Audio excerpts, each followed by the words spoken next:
Crash अपनी मुट्ठी भींचता है और वो कहता है, अगर मैंने कोशिश ही नहीं की तो जवाब कभी नहीं मिलेगा। एक आवाज़ उसके दिमाग में गूंजती है, कोशिश किए बिना कैसे पता चलेगा? वो खुद को याद दिलाता है, पहले वो ऑरा इस्तेमाल ही नहीं कर सकता था, मगर अब सब कुछ बदल चुका है। और वो आगे कहता है, अगर एक फेलियर डीरिस सबसे ताकतवर बन सकता है तो वो भी बन सकता है। उसी पल अरियोटो तौलिया लेकर आता है और उसे एक्सपर्ट लेवल तक पहुंचने पर बधाई देता है। क्रैश मुस्कुराता है और वो कहता है, ये कोई इतनी बड़ी बात नहीं है। तभी अरियोतो झुककर कहता है, यंग मास्टर, आपकी फियांसे लेडी बियांका हार्डनहार्ट पैलेस पहुंच चुकी है। ये सुनते ही हमारा प्रोटैगनिस्ट पूरी तरह चौंक जाता है और कुछ बोल ही नहीं पाता। उसे याद आता है कि भविष्य में यही लड़की बियांका सफ़ेद डीमन के नाम से जानी जाएगी, एक बेहद खतरनाक अस्तित्व। आगे चलकर वही इरोडर्स की लीडर बनती है और स्वर्ग के टॉप 10 सबसे ताकतवर लोगों में से एक को भी हरा देती है। लेकिन अभी के समय में वो बस हार्डनहार्ट फैमिली की सबसे छोटी बेटी है, एक बिल्कुल नॉर्मल सी छोटी लड़की। गेट पर खड़ी उस लड़की को देखते हुए उसे तुरंत समझ आ जाता है कि ये एक पॉलिटिकल मैरिज है, एक ऐसा सौदा जिसमें वॉलहाइम फैमिली अपने सबसे बेकार सदस्य से छुटकारा पा लेती है और बदले में नॉर्थ के साथ अलायंस हासिल कर लेती है। वो हल्की सी हंसी हंसते हुए सोचता है कि असल में वो दोनों ही अपनी अपनी फैमिली द्वारा इस्तेमाल किए जा रहे हैं। वैसे भी उसे बियांका से कुछ बात करनी ही थी, इसलिए ये देखकर वो हैरान होता है कि वो खुद चलकर यहाँ आ गई। बियांका हार्डनहार्ट नॉर्थर्न कॉन्टिनेंट पर राज करने वाली फैमिली की सबसे छोटी बेटी है। उसकी मां पर लगे एक कर्ज की वजह से बियांका जन्म से ही एक बड़ी समस्या के साथ पैदा हुई थी। उसके जन्म के साथ ही उस पर स्नोडॉल नाम का कर्ज लग गया था। ये कर्ज उसकी आत्मा तक फैल चुका था, इसलिए इसे नॉर्मल तरीकों से तोड़ा ही नहीं जा सकता था। एक ऐसी बच्ची जो अपनी माँ की जान के बदले दुनिया में आई, इसलिए उसकी हालत काफ़ी दर्दनाक थी। इसी वजह से उसकी अपनी फैमिली में भी उसके साथ बहुत ठंडा व्यवहार किया जाता था। ये सब सोचकर उसके मन में ये सवाल आता है कि कहीं ये लड़की उससे नफरत तो नहीं करती। उसे बस यही उम्मीद होती है कि ये उसके प्लान में रुकावट ना बने, क्योंकि स्नोडॉल वही कर्स है जिसकी मदद से वो एक्सट्रीम ब्लड पॉइजन को कंट्रोल कर सकता है। कड़ी ट्रेनिंग के बाद पसीना पहुंचते हुए एमसी बटलर का शुक्रिया अदा करता है और आर्योटो से कहता है कि लड़की को अंदर ले आए और थोड़ी देर इंतजार करने को बोले। फिर उसे 5 महीने पहले की एक याद आती है, जब उसने खुद बियांका के साथ बहुत बुरा बर्ताव किया था। उसने उस पर चिल्लाया था, उसे बाहर निकलने को कहा था और ताना मारा था कि वो सिर्फ उसकी फैमिली की ताकत के पीछे आई है। उस वक्त लड़की के चेहरे पर गहरी उदासी थी, लेकिन साथ ही एक अजीब सी गंभीरता भी। बिना कुछ कहे वो चुपचाप मुड़कर चली गई थी। उसी समय बियांका ने अपने मन में सोचा था कि वो यहाँ अपनी मर्जी से नहीं आई है। फ्लैशबैक में उसका पिता उसे थोड़ी से पकड़कर उससे काफ़ी कूल तरीके से कहता है कि फैमिली को जिंदा रखने के लिए उसे एक वॉलहाइम से शादी करनी ही होगी। बियांका जानती थी कि उसके घर का भविष्य उसी पर टिका है और उसे हर हाल में ये कुर्बानी देनी होगी। अगर ये शादी तय न होती तो वो कभी भी क्रैश जैसे तंजी और नाकाम इंसान के पास नहीं आती। गुस्से और बेबसी में वो अपने कपड़े भींच लेती है और तय कर लेती है कि सगाई को ठुकराने वाली वो खुद होगी, ना कि कोई और। वापस वर्तमान में एमसी को याद आता है कि वो पहले कितना बड़ा झक्की था। वो हल्की सी सांस छोड़ता है और मुस्कुराते हुए चाय के लिए माफ़ी मांगता है, फिर कहता है कि वो मेड्स से बात कर लेगा। एमसी के इस अचानक बदले हुए व्यवहार से बियांका पूरी तरह हैरान रह जाती है। फिर एमसी उसे गार्डन में थोड़ी देर टहलने का न्योता देता है ताकि माहौल थोड़ा हल्का हो सके। वो आर्योटो से कहता है कि मैकेडेमिया कुकीज़ ले आए। बियांका बिना कुछ बोले चुपचाप उसके पीछे चल पड़ती है। क्रैश कहता है कि उसका सफ़र काफ़ी लंबा रहा होगा और उन्हें अब ज़्यादा बार मिलना चाहिए। बियांका ठंडे लहजे में जवाब देती है कि उसके जैसे इंसान के लिए ये लहजा किसी मंगेतर का नहीं, बल्कि किसी सुपीरियर का लग रहा है। वो बिना कुछ और बोले उसे शक भरी नज़रों से देखने लगती है। बियांका के मन में साफ है, कुछ गड़बड़ है। क्रैश बिल्कुल बदला बदला लग रहा है और उसने तो कभी कहा भी नहीं था कि उसे कुकीज़ पसंद है। इधर क्रैश बगीचे को देखता हुआ उसकी खूबसूरती की तारीफ कर रहा होता है। तभी बियांका अचानक सवाल पूछ देती है, क्या तुम सच में वही क्रैश हो? दोनों एक दूसरे को देखते रहते हैं। माहौल अचानक भारी हो जाता है। तभी क्रैश अपना हाथ बढ़ाकर बियांका के सिर पर रख देता है। बियांका थोड़ी चौंक जाती है। एक डरावनी सी ऑरा के साथ क्रैश पूछता है, क्या मैं इतना अलग लग रहा हूँ? बियांका को उसके शरीर से निकलती खून जैसी किलिंग इंटेंट महसूस होती है। वो बुरी तरह डर जाती है और तुरंत माफ़ी मांग लेती है। क्रैश समझ जाता है कि वो ज़्यादा आगे बढ़ गया। उसके दिमाग में यादें उलझी हुई होती हैं, लेकिन एक चीज़ उसे साफ याद है, बियांका के चेहरे का वो भाव, वही भाव जो उसने नॉर्थ सी पवेलियन में उसकी मौत के दिन देखा था। हालात संभालते हुए क्रैश बहाना बनाता है और कहता है कि उसने किसी गॉड से कॉन्ट्रैक्ट किया है। बियांका ये बात मान लेती है और उसे बधाई देती है। क्रैश मौका देखकर कहता है कि उसे उससे एक प्रपोजल करनी है। बियांका चौंक जाती है और सोचती है कि शायद वो एंगेजमेंट तोड़ने की बात करेगा। क्रैश तुरंत माफ़ी मांगता है और कहता है कि अगर वो उससे शादी नहीं करना चाहती तो वो समझ सकता है। बियांका को वो थोड़ा इनसिक्योर लगने लगता है। बियांका उसे घूरते हुए कहती है, मैं तुम्हारी फियांसे हूँ और ये बात बदलेगी नहीं। क्रैश का दिल थोड़ा भर आता है। उसे याद नहीं कि आखिरी बार किसी ने उससे इतनी सच्चाई से बात कब की थी। खुद को संभालते हुए वो कहता है कि उसकी नई अवेकेंड एबिलिटी से वो कुछ कर सकता है। स्माइल करते हुए वो हाथ आगे बढ़ाता है और कहता है, मैं तुम्हारा स्नो डॉल कर्स लेना चाहता हूँ। बियांका सन्न रह जाती है। उसे याद है कि कितने बड़े बड़े एक्सपर्ट्स भी उसका कर्स नहीं हटा पाए। वो पूछती है, क्या तुम सच में कर्स लेने की बात कर रहे हो? क्रैश हाँ कहता है और ये भी जोड़ देता है कि बदले में एंगेजमेंट भी तोड़ी जा सकती है।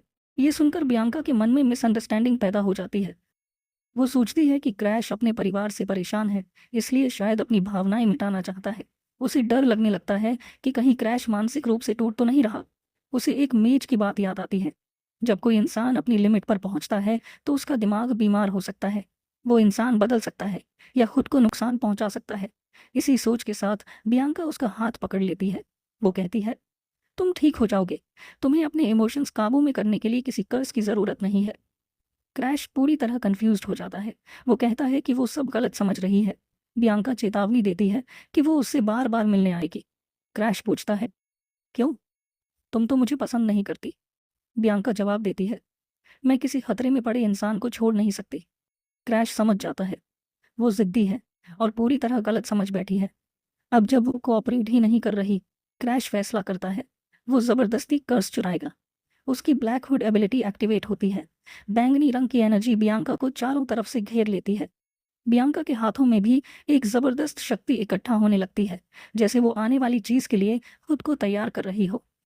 तभी एक अनलॉक कंडीशन सामने आती है।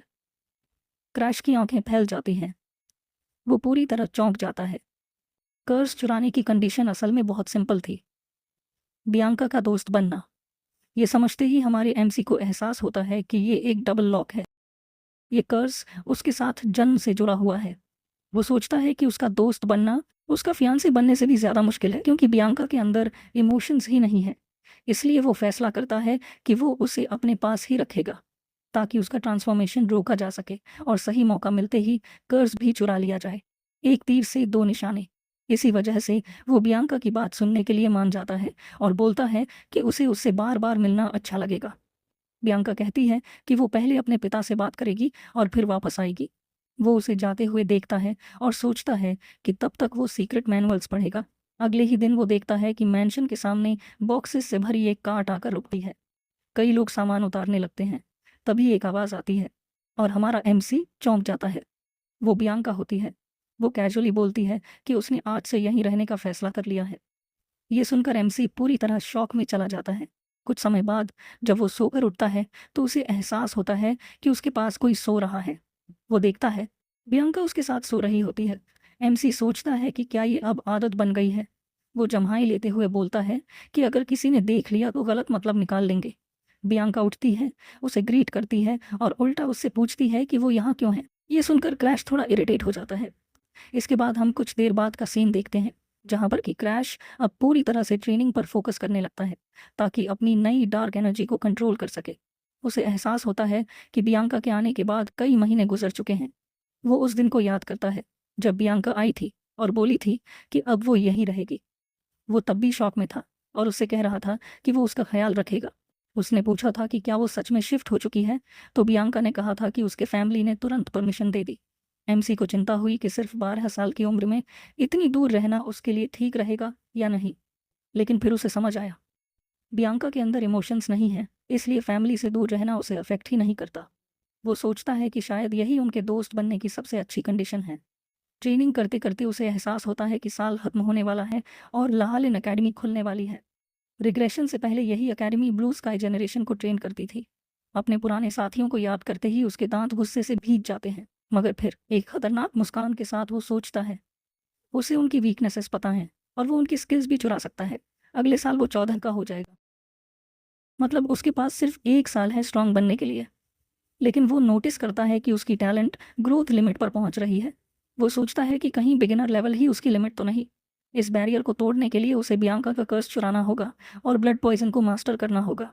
जब वो अपने रूम से बाहर निकलता है तो बियांका वहीं बैठी मिलती है। वो पूछता है, फिर से मेरा इंतज़ार कर रही थी? बियांका हाँ में जवाब देती है और कहती है कि वो उसे अकेला नहीं छोड़ सकती। ये सुनकर एमसी थोड़ा टेंस हो जाता है। गर्मी से ही बियांका उसे हर जगह फॉलो कर रही है, यहाँ तक कि बाथरूम तक। एमसी सोचता है कि ये लड़की उसे दोस्त कब मानेगी। वो उसे बाहर खेलने के लिए बुलाता है, लेकिन तभी आर्यो तो बीच में आ जाता है और उसे यंग मास्टर कहकर बुलाता है। बटलर बताता है कि स्टार सेंचुरी से इनविटेशन आया है। एमसी क्यूरियस हो जाता है। ये 1 साल में एक बार होने वाली पार्टी होती है जहाँ माइनर्स फ्रेंडशिप्स बनाते हैं। क्रैश को इवेंट याद आता है और वो बटलर को थैंक्स बोलता है। वो सोचता है कि रिग्रेशन से पहले वो एक रिक्लूज था, इसीलिए उसकी मेमोरीज थोड़ी धुंधली है। सीरियस होकर वो सोचता है कि आगे क्या करना चाहिए। उसे लगता है कि उसका भाई वहाँ होगा, इसलिए वो जाने का फैसला करता है ताकि आरियोटो फिर से मैनिपुलेट ना हो। एमसी इनविटेशन एक्सेप्ट करता है। बियांका भी कहती है कि वो भी जाएगी। बटलर वॉर्न करता है कि वहाँ लोग एमसी को काफ़ी क्रिटिसाइज करेंगे। क्रैश कहता है कि बियांका भी टारगेट बन सकती है, तो उसका वहाँ ना जाना ही बेहतर होगा।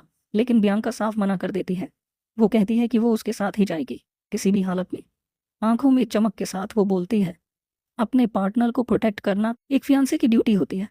एमसी उसके सिर पर हाथ फेरता है और कहता है कि वो सिर्फ उसकी चिंता करता है। बियांका थोड़ी सोच में पड़ जाती है और उसकी आंखों में फिर वही पिटी वाली नज़र देखती है।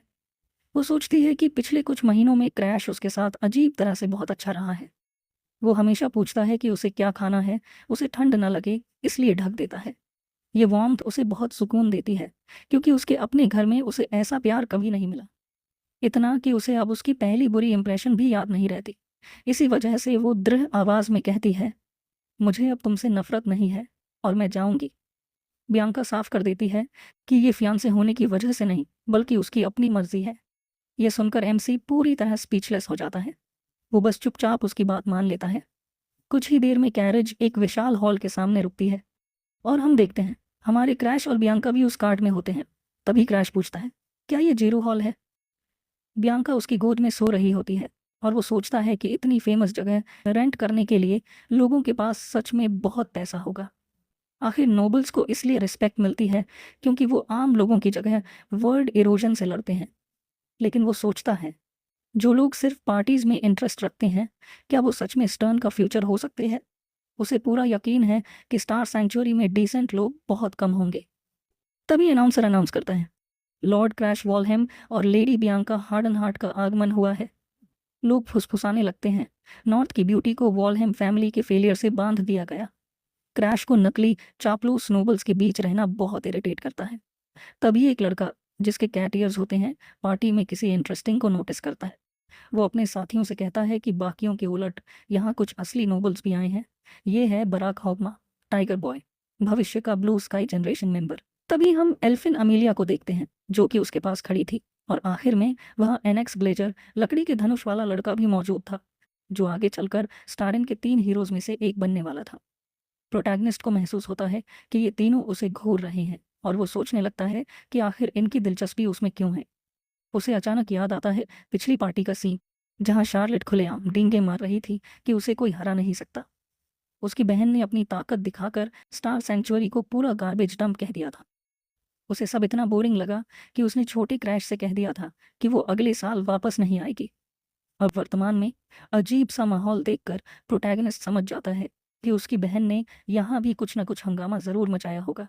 उसी वक्त बियांका उसका कपड़ा खींचकर उसका ध्यान खींचती है।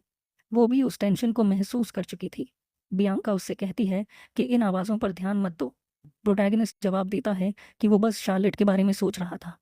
उसे लगता है कि लोग उसकी बहन को भी बुरा भला कह रहे हैं, फिर भी वो उसकी चिंता कर रही है। ये सोचकर वो हल्के से बियांका के सिर पर हाथ फेर देता है। प्रोटैगनिस्ट चारों तरफ देखता है और सोचता है कि मेन इवेंट कब शुरू होगा। अचानक नोबल क्राउड में हलचल मच जाती है। सब आपस में फुसफुसाने लगते हैं। तभी अनाउंसर अनाउंस करता है, लॉर्ड डार्लिंग डैनिलियन का आगमन हुआ है। उसे देखते ही क्रैश मन ही मन सोचता है, लो, शैतान का नाम लिया और वो सामने। ये वही अजीब इंसान है जिसे कि सबका अटेंशन चाहिए होता है। फ्लैशबैक में डैन फेलियन प्रोटैगनिस्ट को पूरी तरह कर्सेस से ढका हुआ देखता है और चौंक जाता है। वो हाथों से उसके कर्सेस को एग्जामिन करने लगता है जैसे उसे सब आता हो। मुस्कुराते हुए वो कहता है कि इरोजन कर्सेस के लिए उसके पास इलाज है। फिर वो प्रोटैगनिस्ट का चेहरा पकड़कर पूछता है कि क्या वो क्योर के बदले उसका टेस्ट सब्जेक्ट बनना चाहेगा। जवाब का इंतजार किए बिना वो उसका चेहरा हिलाने लगता है और कहता है कि क्या बोलने की भी ताकत नहीं बची। अचानक अजीब सी एनर्जी निकलती है। प्रोटैगनिस्ट डरते हुए उसे रोकने की कोशिश करता है, लेकिन डैन फेलियन पागलों की तरह हंसते हुए एक्सपेरिमेंट जारी रखता है। प्रोटैगनिस्ट उसे धक्का देकर दूर करता है और चिल्लाता है, लेकिन एल्केमिस्ट बस हंसता रहता है। यही था प्रोटैगनिस्ट का पहला सामना उस आदमी से जो आगे चलकर दुनिया का सबसे बड़ा एल्केमी किंग कहलाया। वर्तमान में पार्टी में डैनियलियन सबको ग्रीट करता है। लोग कहते हैं कि वो जानबूझकर देर से आया ताकि सबका ध्यान उसी पर जाए। प्रोटैगनिस्ट सोचता है कि अटेंशन का भूखा आदमी ऐसी पार्टी मिस कैसे कर सकता है। प्रोटैगनिस्ट बियांका को बुलाकर उसे खोल देता है और कहता है कि थोड़ी देर यहीं रुको। बियांका मुंह में भरे खाने के साथ हाँ में सिर हिलाती है, जो काफ़ी क्यूट लगता है। थोड़ी देर बाद प्रोटैगनिस्ट आगे बढ़ता है। डैनियलियन सोचता है कि ये लड़का कौन है। एनेक्स ग्लेजर पहचान लेता है, ये क्रैश वॉलहाइम है। अमेलिया कहती है कि ये दिखने में बिल्कुल शार्लेट जैसा है। ये सुनते ही सबका ध्यान उस पर चला जाता है। डैन फेलियन अचानक एक्साइटेड हो जाता है और दौड़कर पूछता है, क्या तुम सच में शार्लेट के छोटे भाई हो? प्रोटैगनिस्ट तंज कसते हुए पूछता है कि कोई काम है या बस उसकी सुंदरता से प्रभावित हो गए हो। डैनियलियन मुस्कुरा देता है। वो कहता है कि उसने सुना है कि प्रोटैगनिस्ट वर्ल्ड इरोडर्स पर रिसर्च कर रहा है। प्रोटैगनिस्ट मुस्कुराकर पूछता है कि क्या इससे उसकी इंटरेस्ट जागी है। डैनियलियन उसे प्रोवोकेटिव ब्रैड कहता है और चेतावनी देता है कि अब वो उसके रेडार पर आ गया है। फिर वो हथियारों की तरफ देखकर उसकी उम्र पूछता है। डैनियलियन तलवार उठाकर उसे टेस्ट करने की तैयारी करता है। प्रोटैगनिस्ट बताता है कि वो 13 साल का है। एल्केमिस्ट हैरान होकर कहता है कि उसकी ऑरा किसी बच्चे जैसी नहीं है। अचानक डैनियलियन तलवार फेंकता है। प्रोटैगनिस्ट इंस्टिंक्टिवली उसे हवा में ही पकड़ लेता है और अगले ही पल एक तेज हमले को ब्लॉक कर देता है। गुस्से में वो पूछता है कि आखिर वो कर क्या रहा है। डैन फेलियन हंसते हुए कहता है कि वो बस शार्लेट के भाई को टेस्ट करना चाहता है। प्रोटैगनिस्ट अंदर ही अंदर सोचता है कि ये आदमी सिरदर्द है। लड़ते हुए भी एल्केमिस्ट उसे याद दिलाता है कि वो कुछ कहना चाहता था। प्रोटैगनिस्ट पूरी ताकत से काउंटर करने की तैयारी करता है। डैनियलियन हैरान होकर पूछता है कि एक स्किललेस फेलियर इतनी अच्छी फाइट कैसे कर रहा है। प्रोटैगनिस्ट जवाब देता है, वो रोज ट्रेनिंग करता है। फिर वो कर्स न्यूट्रलाइजेशन रिसर्च का जिक्र करता है। ये सुनकर डैन फेलियन पूरी तरह शॉक हो जाता है।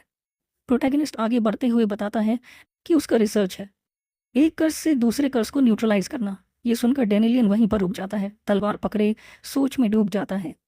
प्रोटैगनिस्ट डार्क ऑरा के साथ कहता है कि वो अपनी स्पेशल एबिलिटी से उसकी मदद करेगा, एक ऐसी एबिलिटी जो किसी भी कर्स को चुरा सकती है।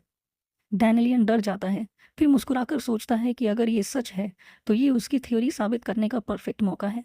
वो पूछता है कि बदले में क्या चाहिए। प्रोटैगनिस्ट शांत होकर कहता है उसे बस कर्सेस के लिए मेडिसिन चाहिए। मन ही मन प्रोटैगनिस्ट सोचता है कि सिर्फ एबिलिटीज चुराकर जीतना मुमकिन नहीं। ब्लू स्काई जनरेशन भी डिस्ट्रक्शन नहीं रोक पाई थी, इसलिए एक फेलियर को हर पॉसिबल तरीका अपनाना होगा। डैन फेलियन सोचता है कि ये भाई बहन एक तरफ जीनियस हैं और दूसरी तरफ पूरा पागलपन। थोड़ा संभलकर वो प्रोटैगनिस्ट से पूछता है कि क्या वो एक सवाल पूछ सकता है। डैनियलियन फिर प्रोटैगनिस्ट से पूछता है कि क्या वो न्यूली ओपन्ड लेंस एकेडमी जाने वाला है। एक सिनिस्टर स्माइल और डार्क ऑरा के साथ प्रोटैगनिस्ट जवाब देता है कि ये तो ऑब्वियस है कि वो जाएगा। लॉर्ड एल्केमिस्ट डैनियलियन काफ़ी एक्साइटेड हो जाता है। वहीं प्रोटैगनिस्ट सोचता है कि एकेडमी स्किल से भरी पड़ी होगी और वो वहाँ से बहुत कुछ स्टील कर पाएगा। डैनियलियन डील एक्सेप्ट कर लेता है और कहता है कि उसके बगल वाली जगह अभी खाली है। प्रोटैगनिस्ट मन ही मन सोचता है कि ये आदमी आज भी बिल्कुल नहीं बदला, लेकिन प्रोटैगनिस्ट कहता है कि उसके पास एक और बात है। वो डिस्कलरेशन डिजीज़ के बारे में पूछता है, एक ऐसी बीमारी जिसमें पहले स्किन नीली काली पड़ जाती है और अंत में मौत हो जाती है। प्रोटैगनिस्ट सीधे डैनियलियन से कहता है कि वो इस इनक्यूरेबल डिजीज़ का इलाज बनाए। डैनियलियन चिल्ला उठता है कि ये इम्पॉसिबल है, लेकिन प्रोटैगनिस्ट जानता है कि फ्यूचर में यही इलाज उसी आदमी ने बनाया था। वो मुट्ठी भींचकर पूरी कन्विक्शन के साथ डैनियलियन की आंखों में देखता है और कहता है कि उसे पूरा भरोसा है, वो कर सकता है। डैनियलियन की प्राइड को चोट लगती है, लेकिन वो मुस्कुरा देता है। दोनों फिस्ट बम्प करते हैं जैसे पुराने दोस्त हों। फिर क्रैश उससे कहता है कि जब क्योर तैयार हो जाए तो मैंशन आकर उससे मिले। जाने से पहले वो अचानक पूछ बैठता है, आखिर तुम मुझे देखकर यूं ब्लश क्यों कर रहे हो? फिर बिल्कुल पास आकर डैनिलियन बताता है कि उसे पुरुष भी पसंद है।